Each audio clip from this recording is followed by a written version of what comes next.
Good morning. We've got a beautiful Tuesday.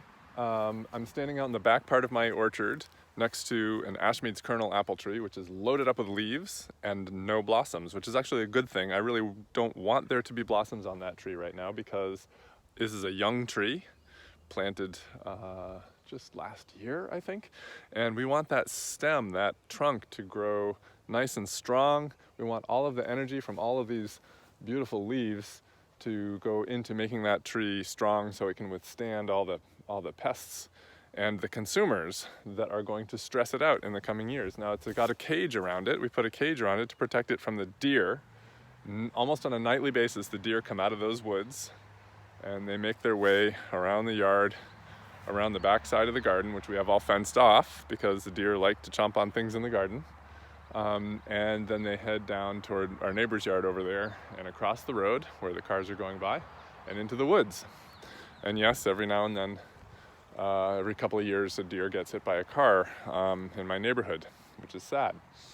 So the deer are consuming my apple trees. So we do everything we can to protect them. And you can see that this part over here where my fencing, the chicken wire, got pushed inward from a snowstorm, this is where a deer actually got one of the buds. This probably late this winter. I don't know if you can see that very well. Yeah, there we go. They get really hungry in late winter as food sources are scarce, and they go looking for buds off of trees, which provide a little bit of nutrients for them. And so I didn't protect that one very well. So deer are consumers. My trees are producers.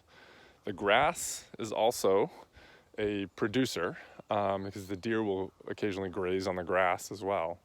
There's another this is just a wild crabapple tree right here. The deer came and chomped that one as well. So this is a producer in my yard, and the deer is a consumer that came and consumed it. And while I'm here, we have an example of a decomposer. On this rock, we have some lichen, and lichen is living and growing on this rock and helping to decompose the nutrients on that rock and turn it into soil. So lichen counts as a decomposer. If you have any mushrooms in the ground, any fungi growing anywhere in your yard, that also counts as a decomposer. Those are really common decomposers. I also include earthworms because they're earthworms and insect larvae that are in the ground. They're consuming nutrients and aerating the ground, so they help to decompose as well. So there are a lot of decomposers in the ground in most ecosystems, and a lot of producers and a lot of consumers, and that's what today's work is all about.